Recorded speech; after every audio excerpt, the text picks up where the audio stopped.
تم پر مرا ہوا جانور اور بہتا لہو اور سور کا گوشت اور جس چیز پر اللہ کے سوا کسی اور کا نام پکارا جائے اور جو جانور گلا گھٹ کر مر جائے اور جو چوٹ لگ کر مر جائے اور جو گر کر مر جائے اور جو سینگ لگ کر مر جائے، یہ سب حرام ہیں،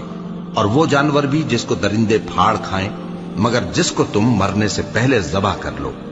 اور وہ جانور بھی جو غیر اللہ کے آستانے پر ذبح کیا جائے، اور یہ بھی کہ پانسوں سے قسمت معلوم کرو، یہ سب گناہ کے کام ہیں۔ آج کافر تمہارے دین سے نا امید ہو گئے ہیں تو ان سے مت ڈرو اور مجھی سے ڈرتے رہو۔